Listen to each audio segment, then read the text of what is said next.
Good afternoon, everyone. My name is Lori Ann, and I serve as the Director of Education at the National Women's History Museum. Thank you so much for joining us this afternoon for Brave Girls Virtual Storytime. For those of you who are with us for the first time, welcome. For those of you who have attended a Brave Girls program before, welcome back. We thank you for taking time out of your Wednesday to be with us this afternoon. As always, we are recording this presentation so that it can be available on our website following the event. Today's story really resonates with a special day that we just observed, Election Day. On Election Day, voters from across the country head to the voting booth to cast their ballots for local, state, and federal government representatives. But women haven't always appeared on the ballot for public office. Author Karen Greenwald joins me today with the curious story of America's first woman mayor.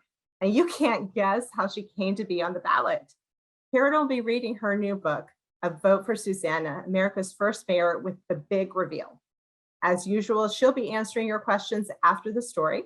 So if you, your classmates, or your grown-ups would like to ask a question, please use the Q&A function on the toolbar at the bottom of your screen to submit your questions.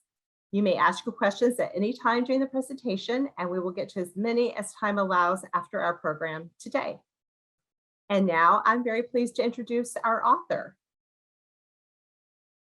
Karen Greenwald worked as a policy analyst for a presidential campaign, founded an internationally award-winning brand strategy boutique, and has written articles appearing in print, online, and in the Washington Post before turning to children's books.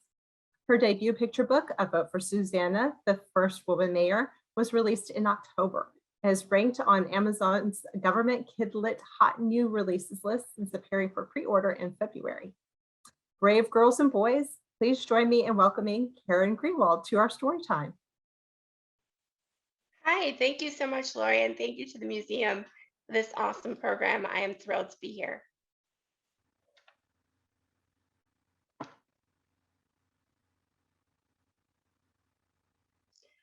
A Vote for Susanna, the first woman mayor.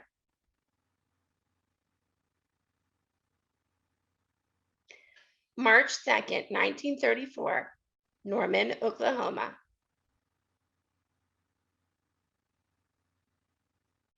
Dora made her grandson an extraordinary promise, one she never made for anyone before. On Dora's birthday this year, Ed could help her bake her famous angel food cake. He felt so proud. Grandma picked him to help, but sharing her secret recipe wouldn't be Dora's only surprise that day.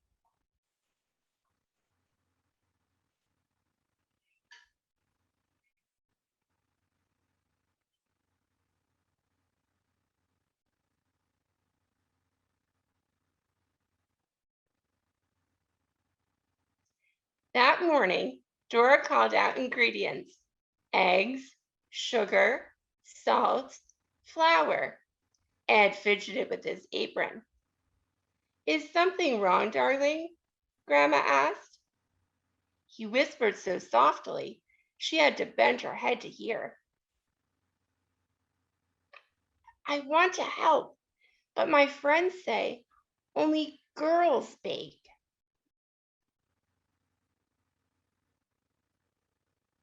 "So your friends know what boys can't do. Do you want to hear a story about a girl who was told what she couldn't do?" He nodded.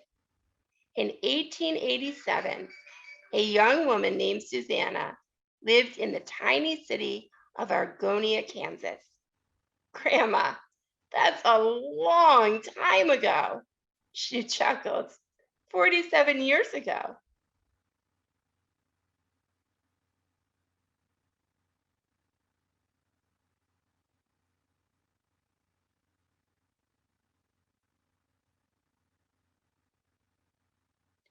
Back then, the law said Susanna couldn't do many of the things her brothers did.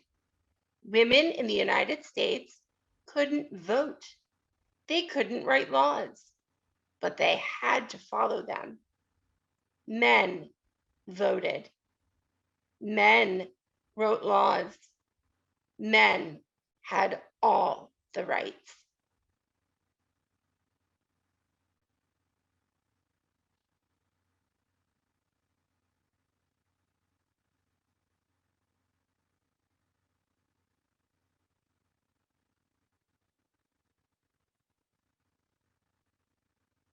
One day in 1887, Dora told Ed, Kansas passed a new law.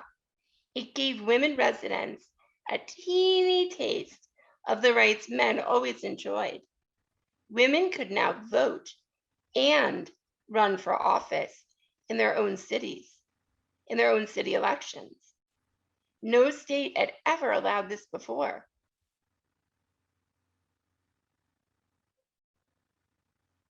The whole country talked about this law. Surprisingly, Susanna's little city, Argonia, Kansas, became big news. What happened? Ed sprinkled vanilla into the mixing bowl.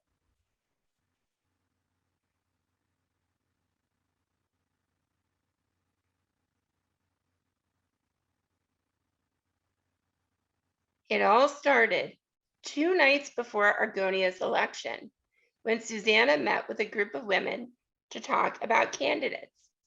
They spoke a lot about Mr. S.P. Wilson. He ran the local flour and feed and coal businesses. Everyone agreed he would make a good mayor and that his name should go on the ballot. A ballot is the names of people you're voting for, right? Ed asked. Yes, Dora said. And at the meeting, Susanna and some of the women began planning a sample ballot to give voters on election day. It was a list of people they hoped others would vote for too. But just then, 2 men in the back of the room rudely interrupted the meeting. Ed leaned in. They yelled that women should stay out of politics, that they should only raise children, do housework, and bake cakes, Ed asked. Yes, Dora said. But the bullies didn't know Susanna.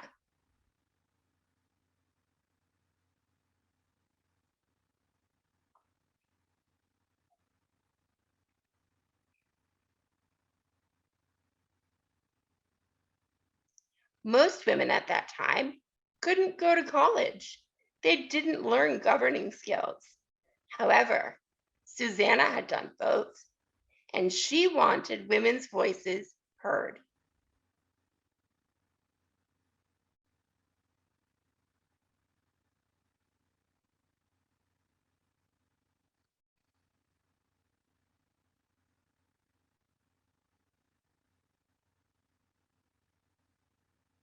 What did she do? Ed sprinkled in water. Susanna kept working as if the bullies weren't there. The other women followed her lead. They finished writing the ballot. Susanna was brave, Ed said.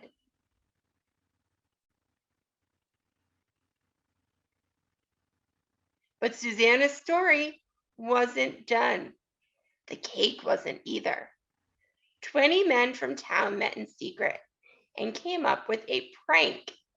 They made another version of the women's ballot with one enormous change.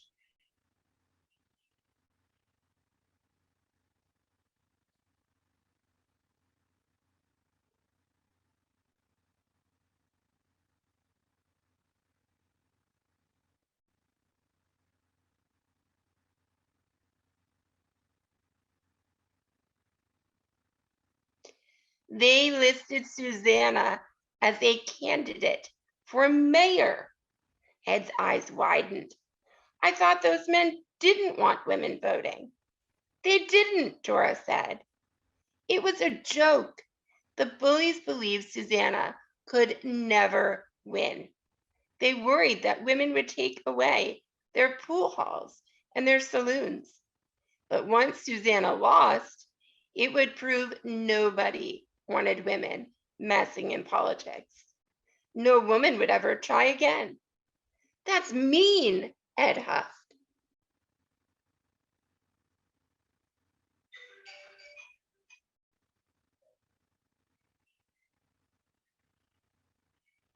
A group of other men in town didn't like what the bullies did. They brought the new ballot to Susanna's home early in the morning. Their news stunned her, but their offer shocked her even more. The men said they would campaign for Susanna if she agreed to run for mayor for real. Did these other men honestly want her to win? Dora nodded.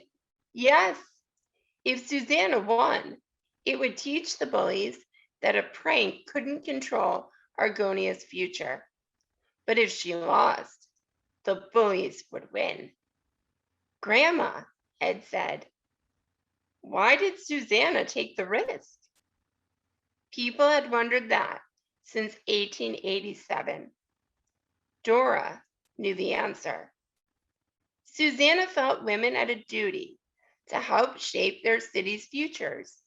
She could do that by running for office.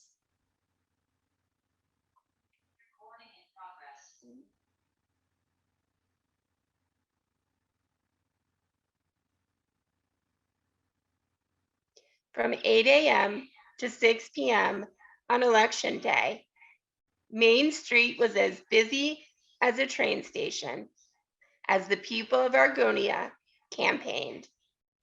They held signs, they handed out ballots, they called out their candidates' names.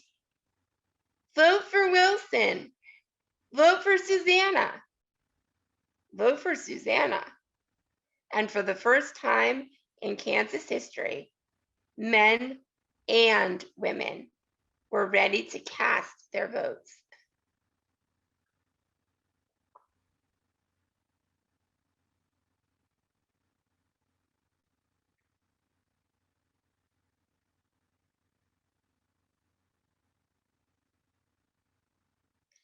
I hope Susanna got some votes, Ed said.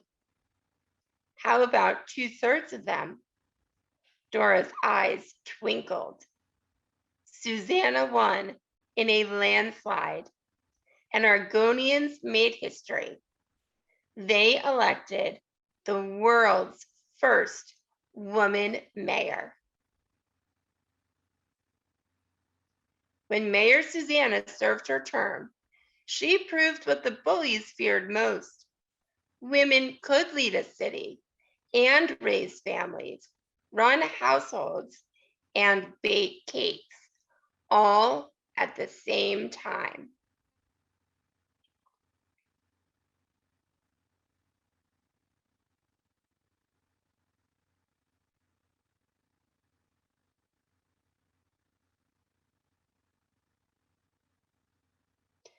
Finally, the cake was ready.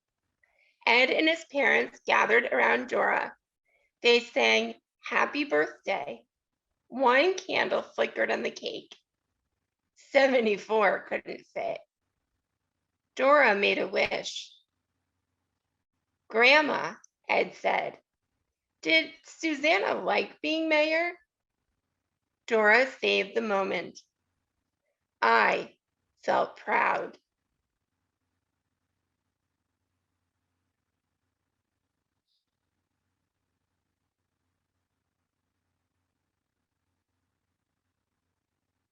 Ed stared. You? I started life as a farm girl, then became a college student, wife, pioneer, dressmaker, mother, and your loving grandmother. But to the rest of the world, I'll always be Mayor Susanna Medora Salter. Grandmother Mayor, Ed grinned. I'm glad you didn't let anybody stop you. And I'm glad you helped me bake this cake, said Dora. Me too, said Ed. It's delicious.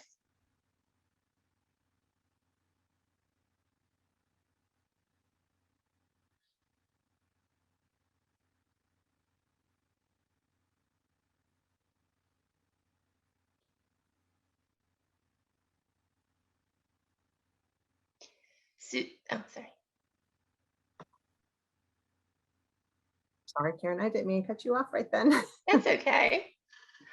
Now, I have a special surprise with some incredibly interesting and amazing guests. So, Lori, if you don't mind playing the video. Sure. Give me just a moment while I set that up. It's an amazing video. You won't want to miss it. Absolutely. Thank you. I think it will really share with people the importance and the relevance of Susanna's story today. And I'd like to give a special thank you to those involved. Do you want to go full screen?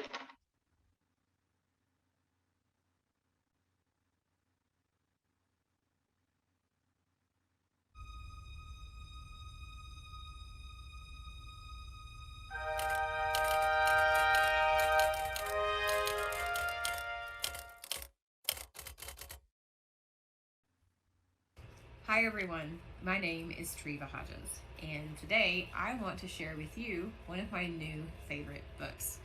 It's called A Vote for Susanna, and it's written by Karen Greenwald and illustrated by Sam James. This book tells the story of Susanna Salter, who in 1887 became the first woman mayor to serve in the United States. And although her story happened a very long time ago, I have something in common with Susanna. I am also the first woman to serve as mayor in my city, Charlestown, Indiana.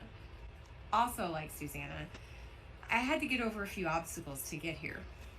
I experienced a little bit of bullying during the campaign, and people make comments regularly about things like my hair or what I wear, my shoes, and talk about whether or not I'm a good mom or a good wife.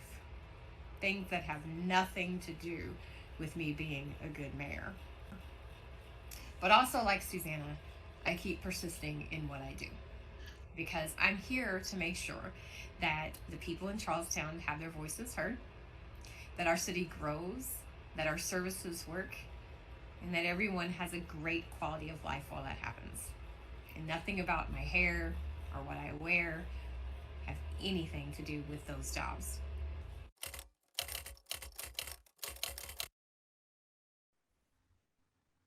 Hello, my name is Ann McInerney-Ogle, and I'm the mayor for the city of Vancouver, Washington.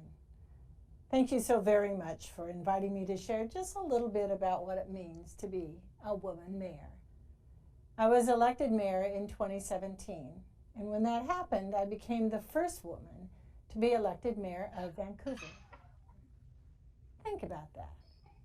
In the 160 years of my city's history, and 130 years since Susanna Salter was elected the first woman mayor in the United States, no woman had ever been elected mayor in Vancouver. Even today, people will tell me they're surprised we have a woman for a mayor. It was and continues to be a great honor to be elected by the residents of Vancouver to lead our city. And it's a wonderful responsibility to know that I can be a role model for young girls today who see just what they can accomplish. It's a responsibility I don't take lightly. I may have been the first woman elected mayor of Vancouver, but I know I will not be the only one.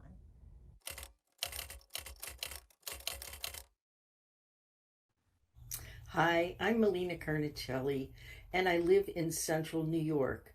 And I'm a former mayor of my city, Auburn, New York.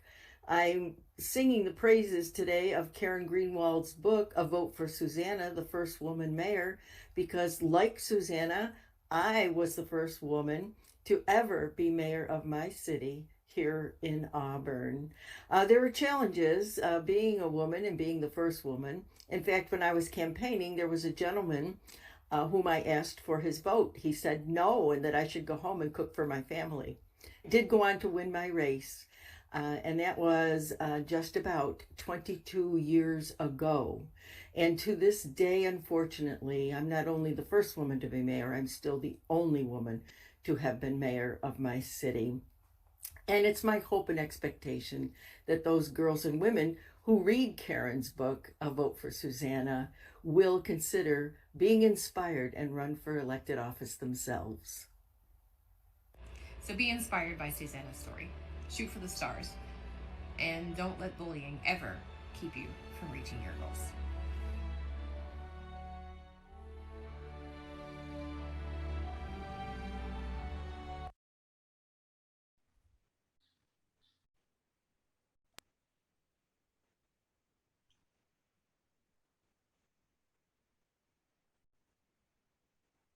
What an amazing video. What inspiring stories there, Karen. How did you meet these amazing women?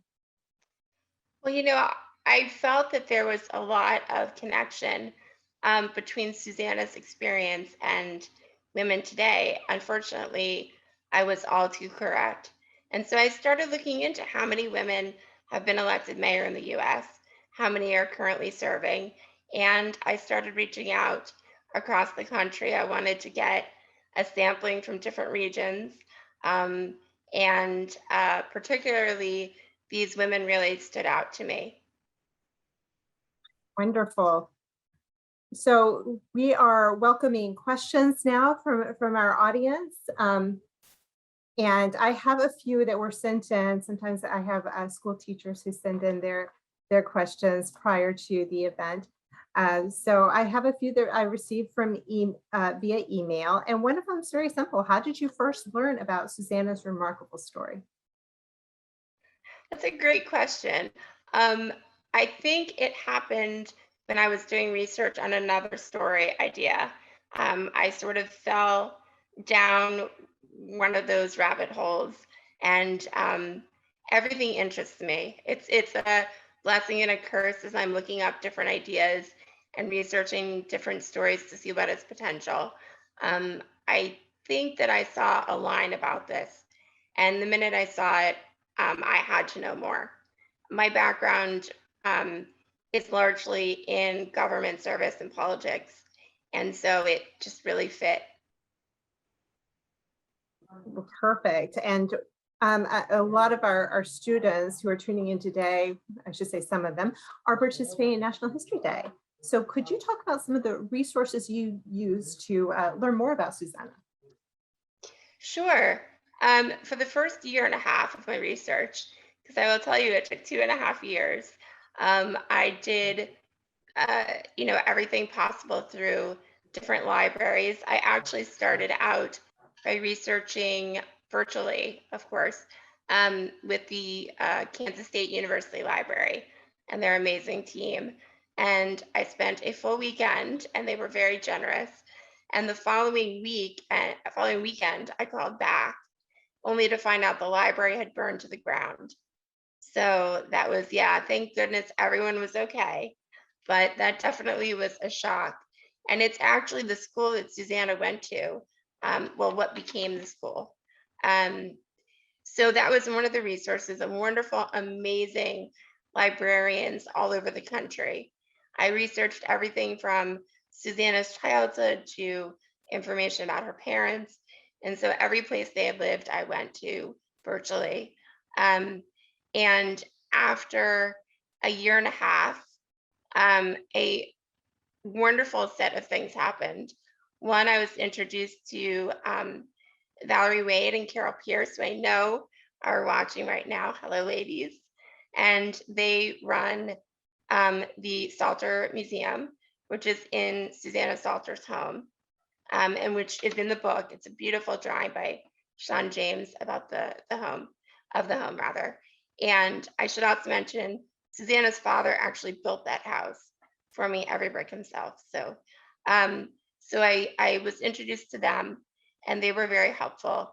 And then I reached out to a wonderful, wonderful woman, Mary Salter, who is Susanna's great granddaughter. And we talked at length. And ultimately, she and her brother decided to share with me amazing pieces of what we call ephemera, personal letters, writings, clippings, etc., where I was able to read Susanna's story in her own handwriting, which was extremely wonderful, and a reason why I believe that everyone should learn cursive, because without being able to read it, I wouldn't have been able to answer a question that was primary for me. And that was, why did she say yes? Because it could have been very embarrassing to her. It could have embarrassed her family. Initially, her husband was against her running. He then really enjoyed her new status and got into it.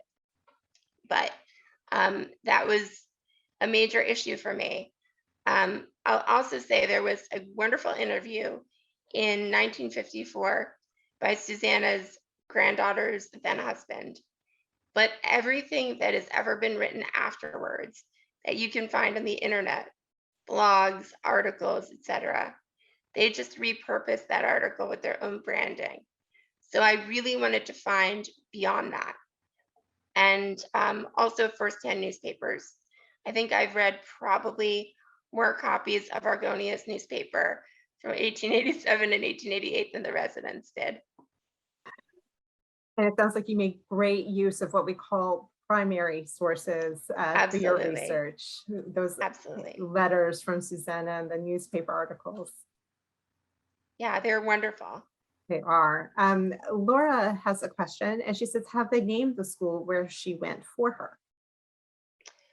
No, actually, I believe there's a park named for her, but I do not believe the school is named for her now. Oh, okay. Sorry, I've got these post-its with all the questions that were sent in, so I'm trying to make sense of them. Why is it important for women to run for public office? Representation. The fact that our government should reflect the people it represents. There's a longer piece of video that I will be posting on my website that Mayor Hodges mentions this very fact. And it's crucial that everyone has an ability to participate and to help craft the laws of our country so that they reflect the people that live here. And women are integral to the history of our country. They are, which is why the National Women's History Museum even exists. And your website is karengreenwald.com, correct? Yes, and on there for the educators and teachers here today, like I know there's a class from Barnsley. I have a teacher guide and another guide that you can download. I'll be posting more information and more videos. So please keep looking at it and checking it if you need any information.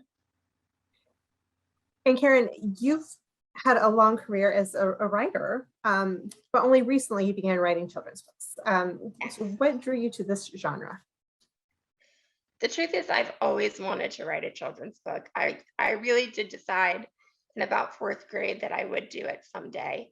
When I first learned to read, I couldn't believe the world that opened up to me. Every night when I got in bed, I would sneak out of bed once my parents turned the lights out, grab a book, take a flashlight, and read, and then slide it under my pillow, thinking that nobody would know what I had done. Somehow, I did not realize that the book got back in the bookcase because someone else did it. So my mom was an elementary school teacher, so I think she must have been so excited that I was loving reading. And I think picture books are a wonderful gateway to learn about things that you never even knew existed.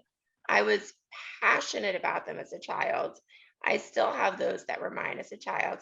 I even have actually one of my mom's from when she was a child. And they're for any age. I realized they put an age range on them for marketing purposes, but I read them, I love them. And I think they can inspire and educate and entertain. Wonderful. Soraya would like to know, have you written other books about brave women? That's a ... Yes, I have manuscripts that I've written. I've had some really amazing primary source experiences with that as well. So to be continued. Okay, we will stay tuned.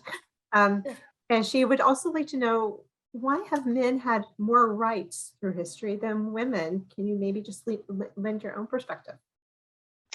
Wow, that is $1 million question. One that I think most women would like an answer to. I honestly, beyond gender bias issues, don't know that I would be the right person to answer that, but I think it's a question that we all should explore. And I think it's a wonderful discussion point for classes. I agree. I love this question. Can you please tell us about the cake, and have you ever made it? Also, what do yes, you? I have made the cake, and it is really, really good. And I owe a big thank you to Carol Pierce from the museum for giving me Susanna's actual recipe. The first time I made it was in someone else's kitchen, and let's just say I've gotten neater since then. There's a lot of sifting that goes on. Susanna Salter actually lived to be 101. And so if you can imagine the amount of things that she witnessed in her lifetime changed. But there are some things that she did not enjoy the change with. She never used electronic equipment to do her mixing and blending and whipping. Mm. She always whipped her egg whites by hand, even on her 101st birthday. So yes, and I can honestly say, everyone I've known who's done this has the last 5 minutes of the meringue, they plug in something. The cake takes about an hour after you bake it. You have to put it upside down. And I'm sure William Sonoma will hate me for saying this, but you can actually make it in a lasagna pan. I'm not recommending that as your first choice, but it is possible. And the recipe is on my website as well. Do we want to know how you know that it can be made in a lasagna pan? No, you don't. Okay. Okay, well, I will say that was what I had at the time. I did not have the traditional canonical pan for it. So I did look this up and I did read it somewhere. I didn't just like go engineer it myself, but you do in the regular pan, it does turn upside down, and there are feet so that the egg whites rise. So just don't do it and blame me if it goes wrong. That's all I'm saying. But I did flip it over with tin foil and poked little holes in it. Mhm. And then I put cans on all corners. Mhm. I'm sorry, Jeff Goldman, it just worked out that way. You're going to stick to writing now. I'm yes, anybody who's eaten anything. No, but actually, even I could bake this cake. So Wonderful. Great. yeah. So the other question here is, what do you and Susanna have in common in your mind? Wow, that's a great question. Yeah. I think that I'm a bold person. I definitely have a long history of standing up for causes and beliefs that I'm passionate about. For the last 2 summers, for instance, with another author, Jenny Bouchette, I've hosted an online writing contest for children's lit authors and really anyone who wants to participate. But as part of it, we've raised money for important causes. The first summer, we need diverse books. And this past summer, Reader to Reader, which is a great charity also that provides books to underserved and underprivileged communities. Mhm. And so these sorts of things are very important to me. But I come from a family of service. And so I have great respect for her desire to participate and to help her community and steer it in a direction. She actually took her community from debt to solvency. And because of Susanna, because she agreed, because the people, by the way, mostly men, she won by a landslide with mostly male votes, because they put her in office. The next year, a woman in a city called Oskaloosa was elected, and so was a full city government of women. And they too took their city from debt to solvency. And I know I'm going off, but I think this is a very interesting point. The governor at the time, a beloved Governor Martin, said that he was signing this into law with a reservation that it was an experiment that could be overturned in 1 to 2 years' time. So he wasn't certain because he said the most talented, the smartest, the best men don't necessarily vote. And he was worried the same thing would happen with women. So thanks to Susanna, the law stayed and it just kept going in Kansas. And I'd like to think that I have some of her gumption. I hope so. I would agree with that. I think you have Thank lots you. of gumption. Thank you. We're nearing the end of our program, but I do have one last question for you. This is something we ask all our guests, no matter the program, and that is, what is one thing you'd like the young people in this audience to remember? What call to action would you issue them? Wow, that is a great question too. I think the one that it's actually a three-part answer, if that's okay. Because I think there are three aspects of this book that I am sure are important for everyone to think about. One, bullying, whether it's physical or whether it's a prank or whether it's a nasty comment or mean statement, is wrong. And it only hurts the whole community and not just the person being bullied. So in this case, they didn't physically beat her, but they tried to verbally and to humiliate her. And that's just wrong. Two, your gender does not define your ability to be a leader.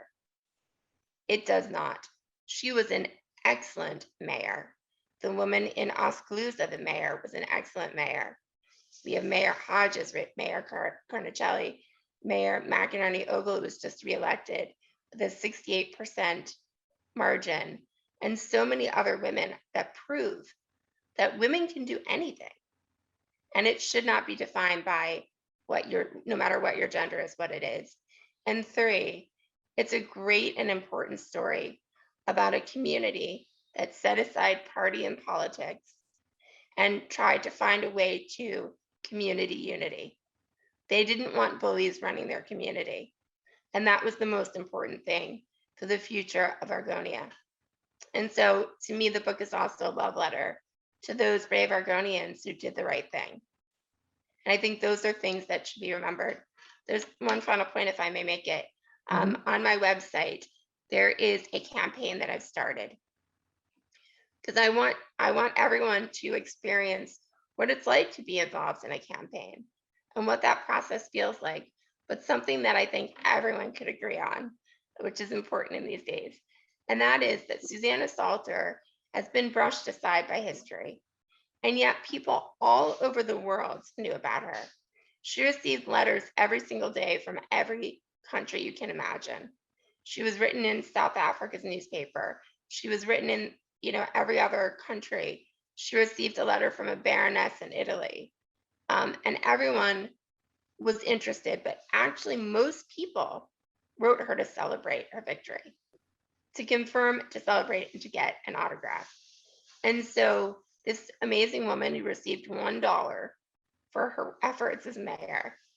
And even then, the most expensive hat in Argonia was $3. I did look. She wrote back to as many people as she could, and she paid for stationery and she paid for stamps.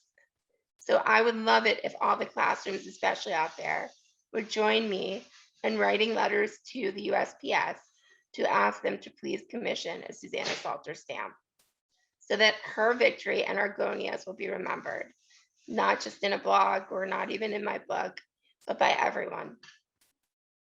And what a lovely tribute that would be to her legacy. Thank you for those parting words, Karen. Thank you for sharing this inspiring story with us. Thank you. Just a reminder that this presentation today is being recorded and will be available on our website for viewing later. I was going to say later this week, but it's Wednesday. It'll probably be later next week. Brave Girls Virtual Storytime will be taking a break after today until the end of the year, but we look forward to seeing you again in January. Until then, keep reading and be brave. Thank you, everyone.